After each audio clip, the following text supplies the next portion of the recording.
Vocês são a luz do mundo. Não se pode esconder uma cidade construída sobre um monte, e também ninguém acende uma candeia e a coloca debaixo de uma vasilha. Ao contrário, coloca no lugar apropriado e assim ilumina todos os que estão na casa. Assim brilhe a luz de vocês diante dos homens, para que vejam as suas boas obras e glorifiquem ao Pai de vocês que está nos céus. A segunda metáfora ilustra a nossa missão profética. É que nós somos luz do mundo. Jesus queria que entendêssemos como servos do Altíssimo, Ele nos deu a capacidade de refletir a sua glória, para que as pessoas pudessem conhecer o Senhor através de nós.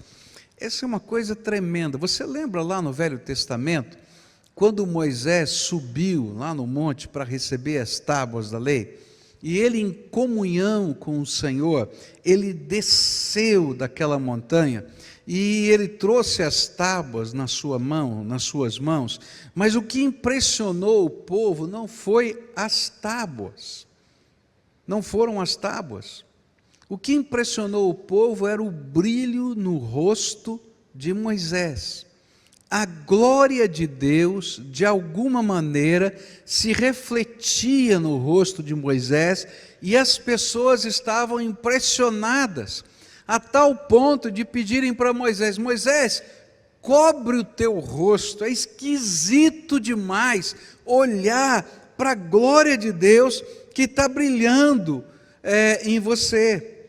É interessante que alguns pesquisadores da obra missionária e da psicologia da religião afirmam que antes de uma pessoa se converter à mensagem que está sendo anunciada, ela se converte ao pregador da mensagem. O que eles querem dizer é mais ou menos isso. Primeiro, eles vão acreditar em você, para depois acreditar na mensagem que você prega.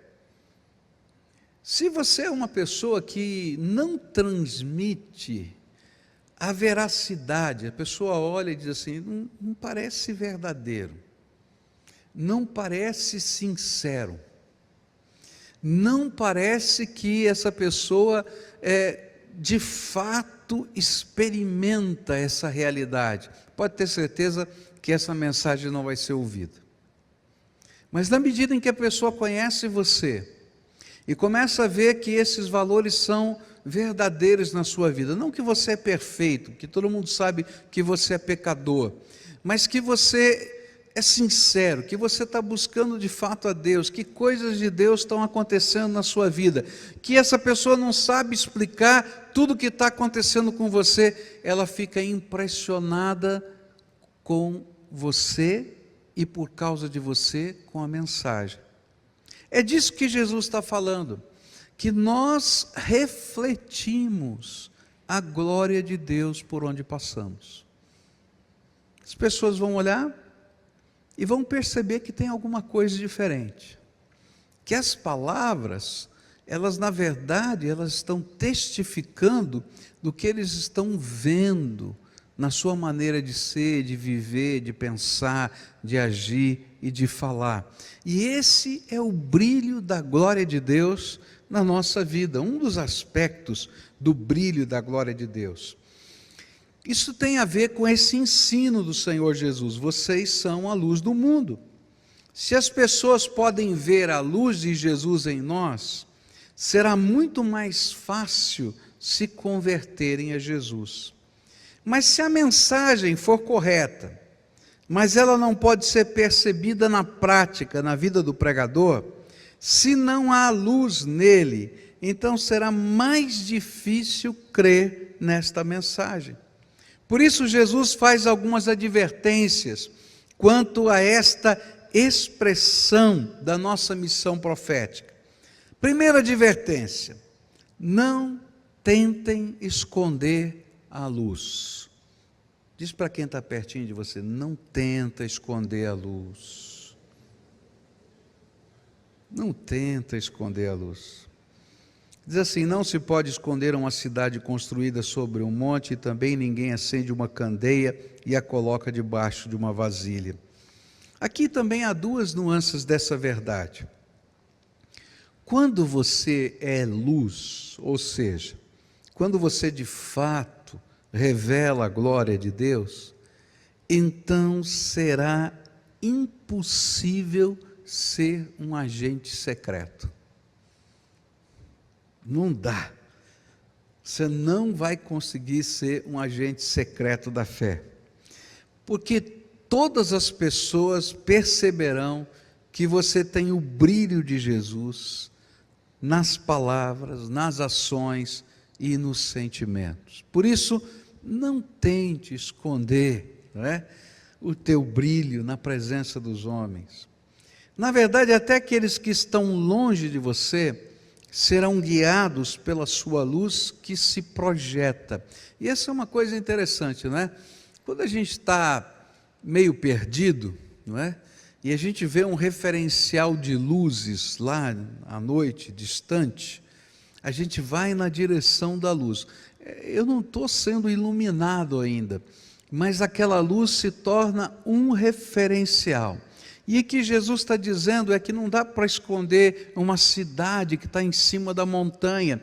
Ela se torna um referencial, mesmo que a luz ainda não esteja brilhando onde você está, ela se torna um referencial.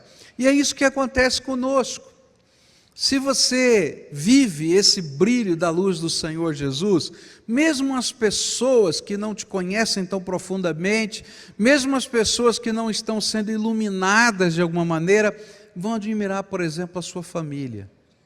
Mas olha que família bonita, olha que coisa interessante, olha como eles reagem diante das coisas, e aquele brilho se transforma num referencial. Se você é uma pessoa de integridade, mesmo que a pessoa não esteja sendo iluminada pela palavra de Deus, ou sendo trabalhada ainda pela palavra de Deus, diz assim: olha, que pessoa de integridade. Se você é uma pessoa de palavra, não é? As pessoas vão perceber que você é uma pessoa de palavra, mas olha, essa pessoa é séria, não é? E isso se torna um referencial. É como a luz, não é? Ou a cidade que está construída sobre uma montanha.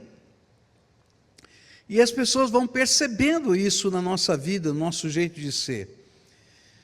Quanto mais você busca o Senhor, e quanto mais Ele se revela a você, tanto mais longe será o alcance da sua influência sobre as pessoas que anseiam pelo brilho da presença do Senhor. E tentar esconder essa luz não será somente uma tolice, mas será até um desaforo, uma verdadeira ingratidão ao que é a verdadeira luz que brilha através de você, que é Jesus. Por isso ele vai afirmar, Jesus vai afirmar: brilhe a sua luz, não tenha medo, nem vergonha de ser quem você é, ministro de Deus, profeta do Altíssimo, testemunha de Jesus na terra. É interessante que, se você nunca leu biografias de homens de Deus, eu queria desafiar você a fazer esse tipo de leitura. É interessante porque esses homens já não estão mais aqui entre nós. Por exemplo, eu, quando adolescente, adorava ler biografias e li várias delas, né? Por exemplo, George Whitefield, um grande pregador, e a maneira como ele vivia, John Wesley, não é? Um avivalista, eu fiquei impressionado com a vida dele. Li sobre o Wilberforce, esse político que trabalhou para a libertação dos escravos. Li sobre Martin Luther King e fiquei impressionado. Tem defeitos na vida dele, mas fiquei impressionado com a vida desse homem. É interessante que o tempo passou, eles estão distantes de nós, mas a luz deles continua brilhando sobre a nossa vida. Ninguém consegue apagá-las. e eles se tornam um referencial para que a gente possa seguir o caminho do Senhor na nossa vida. A segunda colocação do Senhor Jesus é que a gente não pode esconder uma cidade que está colocada sobre uma montanha, mas também a gente não coloca a luz que vai iluminar a nossa casa debaixo de uma vasilha, não é? Não tem lógica isso. Jesus queria dizer que há pessoas que deliberadamente decidem esconder a sua luz. E a única maneira de fazer isso é cobrir totalmente, porque a luz vai sair por algum cantinho. Agora, se você cobre totalmente a luz, né, e quando a gente está pensando em luz, tem que pensar que na cabeça de quem estava ouvindo essa mensagem não existia lâmpada, não existia luz elétrica, o que existia era uma lamparina, né, era fogo que iluminava. Se eu cubro hermeticamente uma vela, por exemplo, o que vai acontecer? Ela vai apagar, porque ela vai consumir todo o oxigênio e vai apagar. E o que Jesus está tentando ensinar para a gente é que quando você não exerce o ministério profético diante das necessidades das pessoas, a sua fé vai desvanecer-se, vai apagar, você vai se esfriar. O oxigênio da nossa fé é a necessidade das pessoas, e nós somos os portadores da mensagem libertadora, transformadora, das orações, do cuidado, do afeto, do carinho. E quanto mais nós fazemos isso, tanto mais sentimos a necessidade de sermos iluminados pela graça de Deus, e tanto mais buscamos o Senhor intensamente, e essa luz não se apaga. Agora, se eu cubro essa luz, eu não quero, eu não tenho jeito, tá? Então, se eu tentar fechar hermeticamente, eu vou me esfriar, eu vou apagar. É muito comum algumas pessoas dizerem assim: olha, eu sou crente, eu sou servo do Senhor Jesus, mas eu não tenho comunhão com a igreja. Pode ter certeza que essa luz vai se apagar, vai se esfriar. Por quê? Porque a gente está cobrindo a nossa luz. Fé não é um elemento privado da vida. O mundo está dizendo que fé é um elemento privado da vida, mas não é. Fé é a glória de Deus em nós que brilha nas circunstâncias da vida e na sociedade. É nessa interação que a nossa fé cresce. É nessa interação que nós sentimos a utilidade de sermos servos de Deus nesse mundo. É nessa interação que fazemos diferença. É nessa interação que a graça de Deus se manifesta mais poderosamente na nossa vida. Então, se você cobre, o que vai acontecer? Vai apagar. Agora, se eu cobrir um pouquinho, se eu colocar uma vasilha em cima, mas eu vou deixar um pedacinho aberto para entrar um pouco de oxigênio. Então, digamos que você é aquele que diz: eu não quero me envolver muito, eu quero só me envolver um pouquinho, mas eu não quero me envolver muito, eu não tenho tempo, eu não tenho condição, eu não tenho, olha, não dá certo, a minha vida é tão ocupada, tão cheia de coisas. Quem é que aqui é desocupado? Tem alguém desocupado aqui? Todo mundo aqui é ocupado, não é? Quem é que não trabalha, gente? Se não trabalhar, não come, ainda mais nessa situação que nós estamos vivendo, não é? A gente, mesmo aposentado, trabalha, porque tem que ir lá limpar a casa, arrumar as coisas, senão não dá conta da vida, tá? Então, todo mundo tem ocupação, mas aí a gente deixa uma frestinha. Não, eu não quero me envolver tanto. O que vai acontecer com essa vasilha que está cobrindo a vela? Pode imaginar o que vai acontecer? Ela vai esquentar. porque o fogo vai ficar ali dentro, ou ele vai encostar na vasilha, não é? O mesmo que ele não encoste, aquilo vira um forno. Não sei, quem já fez aqui aquilo que a gente usa, usava, não sei se usa ainda, né? Antigamente se usava muito, chamado forno de Bia, né? Para fazer fisioterapia. Aquilo é muito engraçado, você entra num negócio assim, parece uma madeira que cobre a gente, e eles colocam uma velinha do lado de fora, não é? Acende aquela velinha num tipo de um funil, e lá dentro começa a esquentar, e esquenta aquele negócio, e você olha lá de fora, é uma velinha que está lá. Então, isso que está acontecendo conosco, a gente é aquela vasilha que está coberta, a gente começa a esquentar. Mas o que significa esse esquentar? Ele começa a se machucar internamente. Porque quando a gente está fora da vontade de Deus, a gente começa a se machucar internamente. A gente começa a sentir a nossa vida arder internamente. Em Jeremias capítulo 20, versículo 9, diz assim: mas se eu digo, não o mencionarei, nem mais falarei em seu nome, é como se um fogo ardesse no meu coração, um fogo dentro de mim, estou exausto, tentando contê-lo e já não posso mais.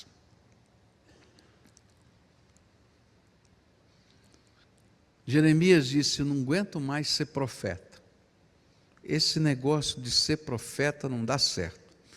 Está difícil, essa vida está complicada, não dá. E ele diz: não vou mais ser profeta. E aí nesse texto que a gente acabou de ler, ele diz assim: não aguento mais não ser profeta. Está queimando dentro de mim. Você lembra da história de Jonas? Toda vez que a gente foge da vontade de Deus, Deus tem que botar a gente na rota de novo. E se você precisar ser jogado no mar e engolido por um grande peixe, Ele vai jogar você no mar e vai ser engolido por um grande peixe. Por quê? Você é a luz de Deus brilhando nessa terra. E não pode cobrir a luz. Não pode esconder essa luz. Porque as pessoas dependem do referencial de Deus que foi colocado na sua vida. Tem gente que vai encontrar o caminho da salvação olhando para algum aspecto da sua vida. Tem gente que vai ser tocado pelo Espírito Santo porque você é instrumento da graça de Deus e a glória de Deus está se refletindo em você. E se você fecha o seu coração e fecha as portas, ou você vai se esfriar completamente, ou você vai arder como um fogo dentro do seu coração. Por isso, Jesus vai dizer para a gente fazer o contrário. Ele diz no versículo 15, ao contrário, a gente não coloca a luz debaixo da vasilha, ao contrário, coloca no lugar apropriado e assim ilumina a todos os que estão na casa. No verso, na linguagem antiga assim, mas coloca no velador e alumia a todos que se encontram na casa. Nas casas antigas, onde não tinha luz elétrica, tinha um lugar, ou na parede, ou no meio da casa, tipo um lustre, tá? Onde as velas ou a lamparina era colocada. Então, nas casas mais ricas, tinha um lustre. O lustre era uma espécie de candelabro, onde existiam várias velas, e você tinha uma vara que você acendia as velas, e quando chegava a hora de dormir, tinha uma espécie de uma vasilhazinha, assim, tipo um funil, que você apagava as velas. E justamente por causa da posição em que ele estava, toda a casa era iluminada. Nas casas mais pobres não tinha o lustre, tinha o velador. O que era isso? Do lado da parede, né, tinha um pedaço de madeira, tinha um suporte, e ali você colocava a lamparina. Conforme a sua necessidade de luz, então nas paredes você encontrava esse lugar para colocar a lamparina. Quem já viu isso aí no interior? Já viu isso aí? Oh, mas você é velho, hein? Você é velho, hein? Porque isso já faz tempo que não tem mais, né? E normalmente se usava aquelas lamparinas de óleo, né? Punha o óleo, né? E aquilo levantava uma chamazinha e em cima no teto ficava meio preto, não é? Era assim, porque ficava aquela fumaça ali que pegava na parede ali ou pegava no teto. Mas por que se colocava naquele lugar? Porque estrategicamente, se você coloca na mesa, ele vai iluminar aqui na volta, mas lá em cima, ele está iluminando o seu ambiente e você consegue enxergar, né? Outro dia faltou luz lá em casa e tem uma peça lá em casa de vidro que fica em cima do fogão, que para o exaustor, né? Para trabalhar com exaustor, e eu fiquei tentando achar um lugar para botar a vela, né? Porque você bota na pia, bota ali e fica meio escuro, e eu queria cozinhar, e eu não estava enxergando onde é que eu ia, como é que eu ia fazer, e aí eu botei a vela lá em cima, ficou maravilhoso, né? Eu consegui cozinhar e tal. Por quê? Porque ela está num lugar estratégico, e a luz está colocando-se ali em todo aquele ambiente, e Jesus está falando exatamente sobre isso. Se você é profeta, se você é o sal da terra, se você é a luz desse mundo, porque o Senhor está fazendo a glória dele refletir-se através da sua vida, então você precisa se colocar nos lugares em que a luz possa brilhar mais e alcançar mais pessoas. Jesus queria que não somente você estivesse refletindo a glória de Deus, mas também entendesse que deveria se posicionar em lugares estratégicos para com mais eficácia testemunhar de Jesus. Ele está dizendo que nós não devemos apenas aproveitar as oportunidades para a proclamação do Evangelho, mas que nós devemos também provocar novas oportunidades para pregar o Evangelho. Essa é uma coisa interessante, não é? Satanás vai tentar tirar do seu coração a intencionalidade da evangelização. Ele vai dizer, olha, só aproveita uma oportunidade, se abrir uma porta, você fala. Não, querido, a gente bate na porta e a porta se abre.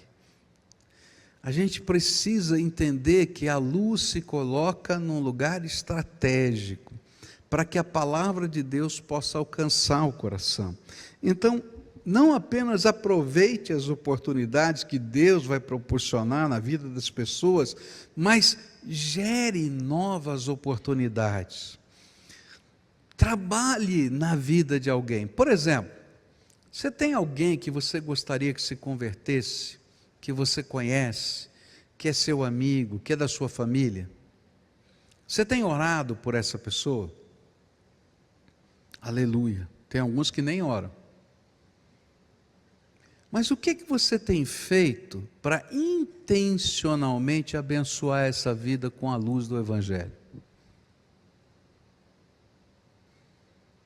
Estrategicamente fazer isso. Há tanta coisa que a gente pode fazer, tão simples. Convida para almoçar na sua casa. E lá na sua casa, num dado momento, dá graças a Deus por alguma coisa que Deus fez na sua vida.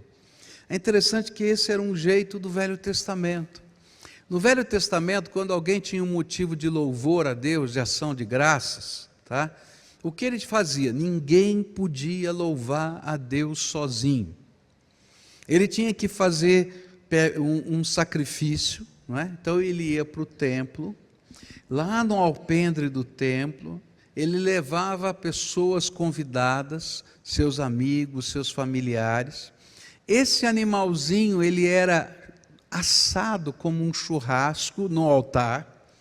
Se pegava aquela comida que foi preparada, colocava na mesa e antes de comer, aquele que estava fazendo a ação de graças e louvor dizia assim: hoje nós estamos aqui para celebrar uma coisa muito especial. Aconteceu algo de Deus na nossa vida, por isso essa comida está colocada aqui. E ele dava o seu testemunho, agradecia a Deus e todos comiam juntos. Você já parou para pensar? Que coisa gostosa! Você vai lá, reúne a tua família para dizer: olha, aconteceu algo tão gostoso na minha vida, e a gente está aqui para agradecer a Deus. Você vai dizer: mas isso faz o Evangelho entrar? Faz, de uma maneira tremenda, porque você está testificando da ação de Deus, do Deus vivo, todo-poderoso, aqui na terra, hoje, agora, através da tua vida. Deus pode lhe dar outras oportunidades, não é? Você já convidou alguém para assistir um culto com você? Sabe por que muita gente não convida? Porque acha que vai ser inconveniente.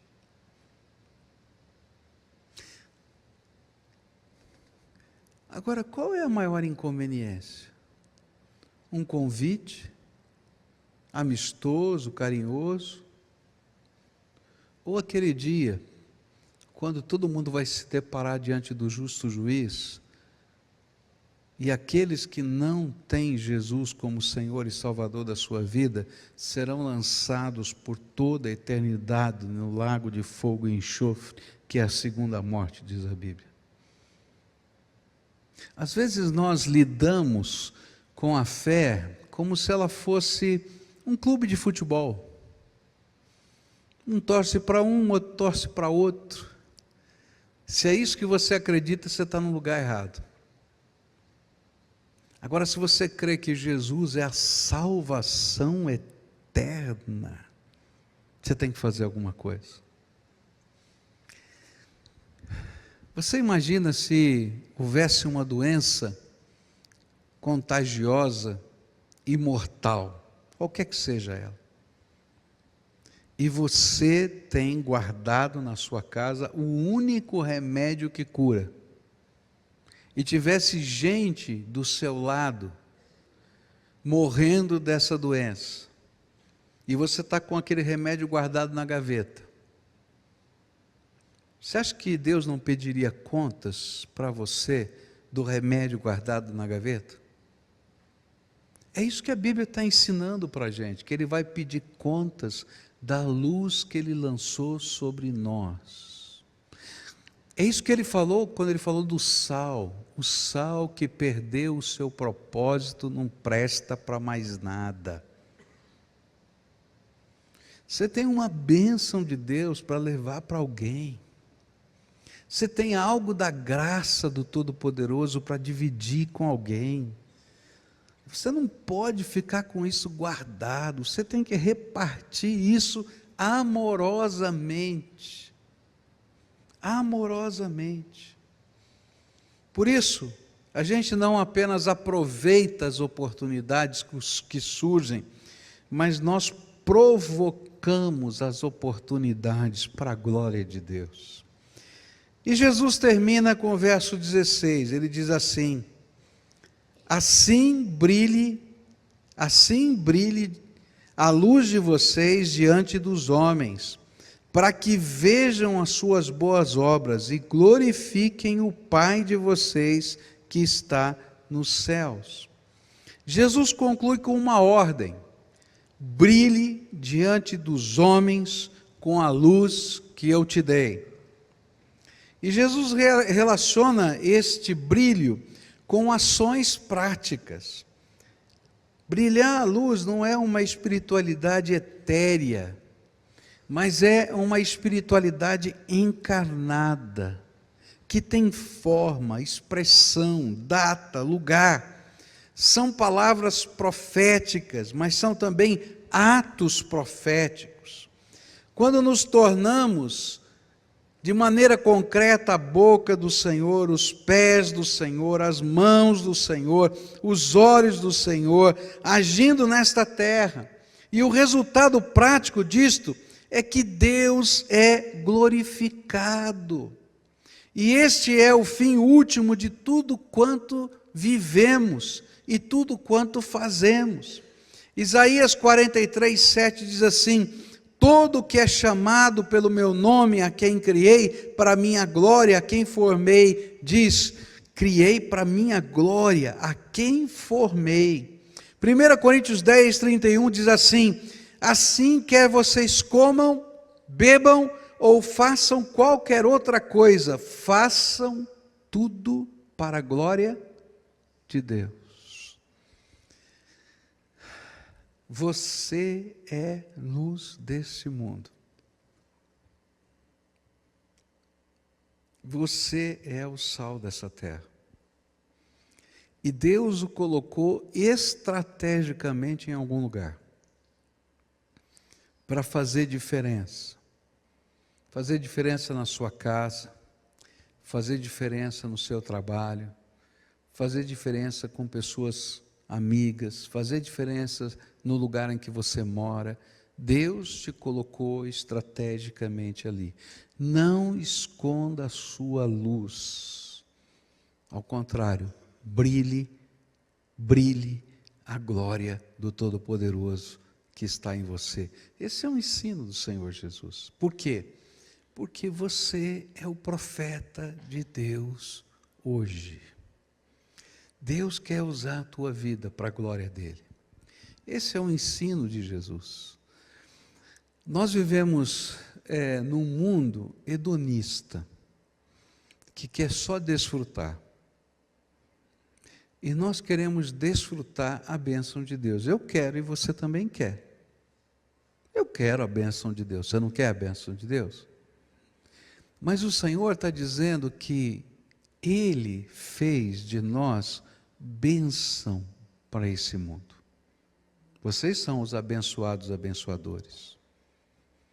E nós abençoamos o mundo quando nós levamos os valores do reino de Deus e brilhamos a glória de Deus para fazer diferença nessa terra.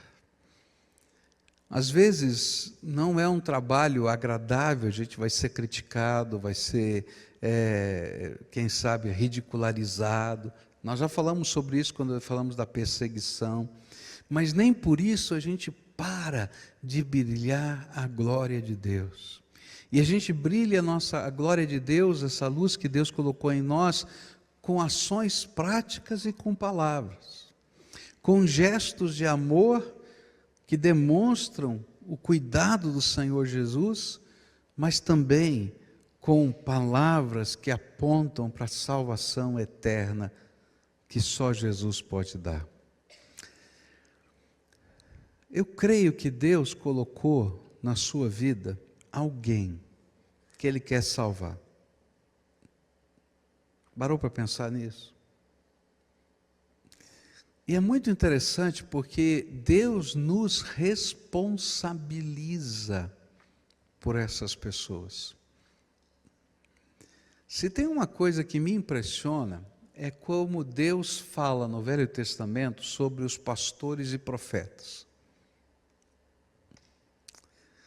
Ele diz que algumas expressões são fortíssimas. Eu gosto de ler de vez em quando, para mexer com o meu coração. Ele diz assim: eu vou arrancar os braços desse pastor que não socorre a ovelha. Literalmente está escrito assim. Por quê? Porque ele ama aquela ovelha, mais do que você é capaz de imaginar. E Deus colocou você ali pertinho para fazer diferença nessa vida. Se Ele não desistiu dessa vida, por que é que você desistiu? Se Ele continua amando, por que você parou de amar? Então, eu queria que agora a gente orasse ao Senhor, a gente vai encerrando esse culto, mas eu queria que a gente orasse ao Senhor agora, e que você olhasse aí, tem vários aí, né? Poltronas vazias aí, não tem? Então vamos pensar que cada poltrona dessa tem um nome. Quem é o nome dessa pessoa que deveria estar sentada aí? Quando eu falo em estar sentada aqui, é um símbolo, tá? Porque Deus pode colocar essa pessoa em qualquer outra igreja. A gente não está pensando em adeptos aqui. A gente está pensando no avanço do reino de Deus. Eu não estou pensando em adeptos para minha seita aqui. Eu estou pensando que a gente tem uma mensagem transformadora que faz diferença no coração das pessoas. Então, quando você estiver olhando para esse banco, para essa poltrona, lembra o nome de alguém. Lembra alguém precioso que Jesus quer salvar. E você vai se comprometer hoje diante do Senhor a ser uma bênção nessa vida. O que significa isso? Você vai orar por essa pessoa todos os dias. Senhor Jesus, abençoa, salva. E o Senhor vai colocar você como um vigia, uma sentinela em cima de uma torre, para abençoar aquela pessoa. Porque você é sal da terra e luz do mundo. Você vai orar por essa pessoa.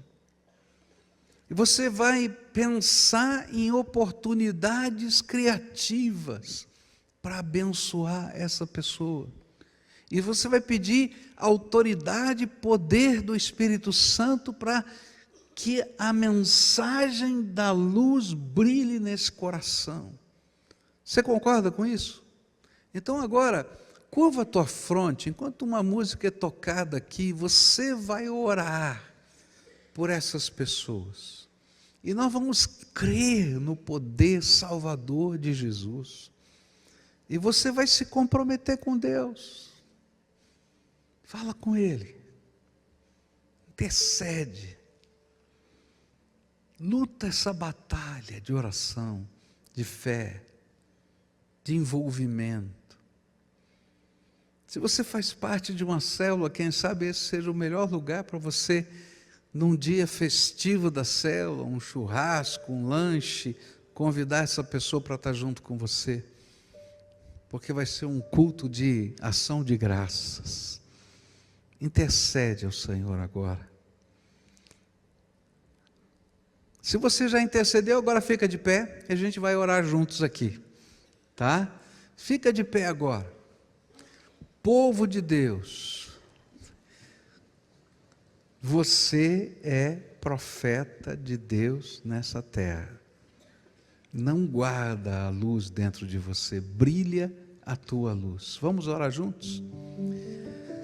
Senhor Jesus, Tu conheces o coração e a história de cada um dos Teus filhos. E há pessoas que nós amamos, que precisam do Senhor.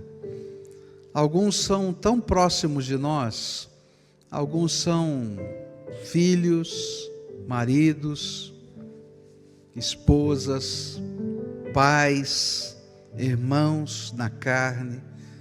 Outros são pessoas que nós convivemos todos os dias, no trabalho, na vizinhança, na escola. Eu quero te pedir agora, Pai, reveste do poder do Espírito Santo os teus filhos, para que eles sejam testemunhas de Jesus, e que esse testemunho alcance a vida e o coração das pessoas.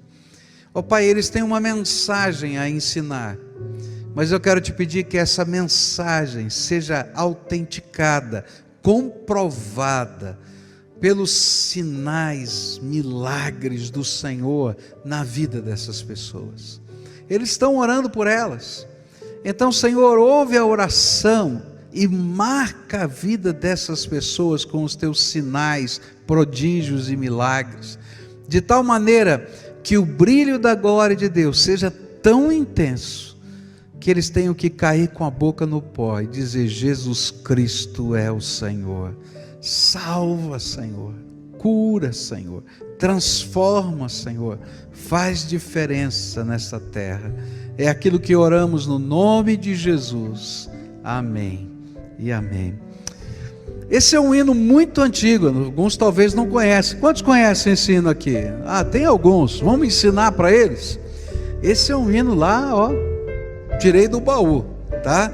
Mas ele diz: brilhando, brilhando, quero brilhar por Jesus.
antigo, né?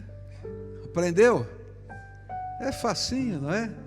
Então agora só o coro, tá? Agora lembra, você vai para casa, daqui a pouquinho, tem gente por quem você vai estar orando essa semana. Agora a gente vai pedir uma coisa diferente. Você lembra de Moisés? Que a glória de Deus brilhava no seu rosto de uma maneira tão intensa, que as pessoas tiveram que dizer para ele: Moisés, coloca um véu, porque a gente não suporta ver o brilho da glória de Deus em você. Eu acho que nenhum de nós aqui, nem eu, nem vocês, estão brilhando desse jeito, né? Ninguém está pedindo para você colocar um véu, porque não aguenta ver o brilho da glória do Senhor. Mas se Moisés pôde ter um encontro assim com o Senhor e fazer diferença da maneira como ele fez, ainda que ele tivesse que naquela ocasião quebrar as tábuas da lei, de tanta coisa errada que ele viu, mas ainda assim fazer diferença para uma geração inteira. Eu fico sempre pensando nisso. Deus está me dando uma oportunidade, Deus está dando a você uma oportunidade de fazer diferença na minha geração. E quando a gente brilha à luz de Jesus, a gente faz diferença. Às vezes a gente nem sabe para quem a gente faz diferença. Uma vez eu cheguei num encontro de jovens, e chegou um casal e me deu um abraço e disse: Pastor Pascoal, que bom conhecê-lo. O senhor sabe que nós somos missionários? E disse onde eles eram missionários, porque ouvimos uma mensagem sua numa fita cassete que chegou para a gente. Nem existe mais isso. E Deus tocou o nosso coração. A luz brilha e a gente nem sabe para onde vai. Então você às vezes está passando pelo caminho e está deixando o rastro da luz do Senhor. Só agora o refrão, e ó, é a nossa oração de fé. Brilhando, brilhando, quero brilhar como a luz. Brilhando, brilhando, sempre brilhar por Jesus.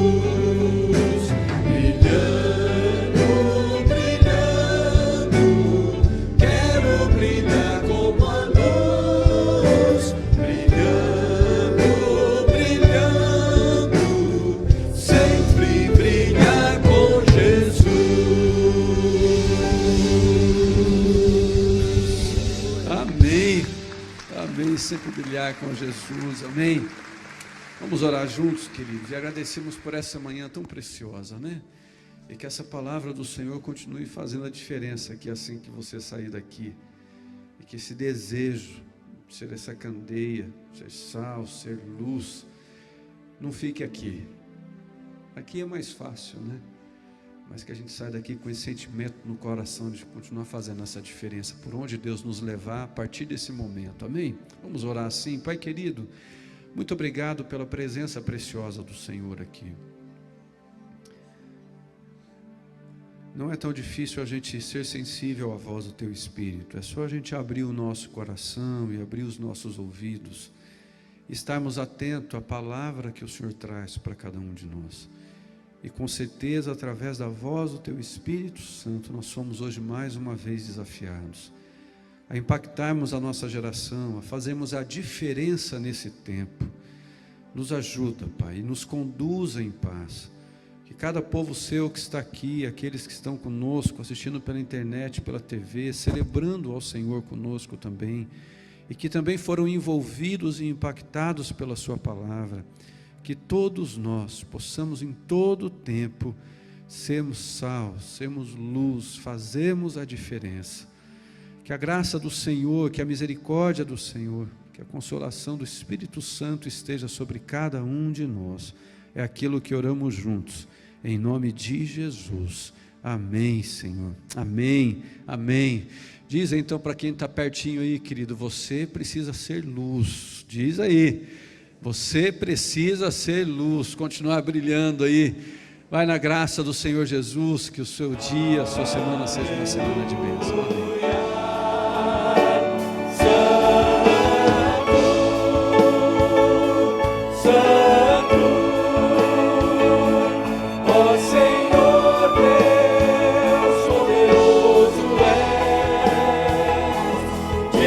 Senhor, digno é Senhor.